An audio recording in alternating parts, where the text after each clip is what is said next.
भारत और यूएई के बीच letter of intent पर हस्ताक्षर। यूएई के प्रेसिडेंट ने इन्वेस्टमेंट बढ़ाने पर भरोसा दिया। पीएम ने अपने आवास पर पश्मीना शॉल भेंट करके विदा किया।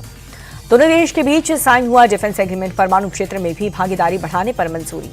नेचुरल गैस, ऑयल प्रोडक्शन और खाद्य निर्यात बढ़ाने पर एग्रीमेंट। विकास से जुड़े प्रोजेक्ट्स में इन्वेस्टमेंट बढ़ाने पर भी सहमति।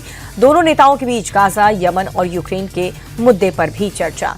पीएम मोदी ने यूएई प्रेसिडेंट को अच्छा दोस्त बताया। कहा कि उनके नेतृत्व में दोनों देशों के संबंध और भी मजबूत हुए।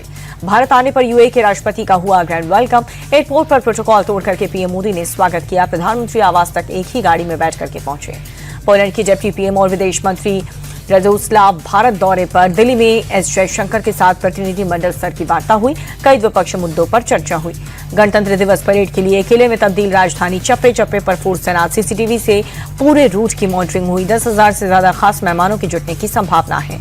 गणतंत्र दिवस से पहले चंडीगढ़ में हाई अलर्ट। खतरों से निपटने के लिए सुरक्षा बलों ने मॉक ड्रिल की। जम्मू कश्मीर के किश्तवाड़ में छिपे हुए आतंकियों के लिए सर्च ऑपरेशन। सुरक्षा बलों ने एक आतंकी को अड्डे का खुलासा किया। केरल में यूडीएफ महापंचायत में शामिल हुए कांग्रेस नेता राहुल गांधी। कहा कि चुप बैठने से कोई भी देश महान नहीं बन सकता। बीजेपी ने बोलने की आजादी छीनी।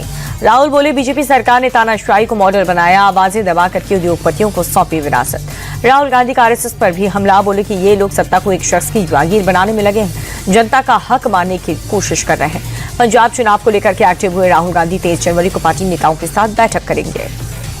बीजेपी के राष्ट्रीय अध्यक्ष बने नितिन नवीन निर्विरोध चुने गए अध्यक्ष। नितिन ने समर्थन में 37 नामांकन पत्र दाखिल किया। नितिन नवीन के नॉमिनेशन में बीजेपी शासित राज्य के सीएम की मौजूदगी। शाह और राजनाथ भी दिखे साथ। योगी ने प्रस्ताव पत्र सौंपा। बीजेपी सांसद अनुराग ठाकुर का बयान। नितिन नवीन का चयन युवाओं के प्रति हमारे कमिटमेंट को दर्शाता है। बिहार के नेता को पार्टी की कमान मिलना गर्व की बात है। बीजेपी सांसद रविशंकर प्रसाद का बयान। बीजेपी सांसद बैजयंत पांडा ने खुशी जताई। कहा, हमारे संगठन में जमीन से जुड़े कार्यकर्ताओं का सम्मान, लोकतंत्र के हिसाब से हुआ चयन। बीजेपी नेता रमेश पोखरियाल निशंक ने जताया भरोसा, कल का दिन ऐतिहासिक साबित होगा। नितिन नवीन के नामांकन पर बोले केंद्रीय मंत्री सुकांत मजूमदार, उनका नेतृत्व बेमिसाल साबित होगा। पूर्वी भारत की जीडीपी बढ़ाने पर फोकस है।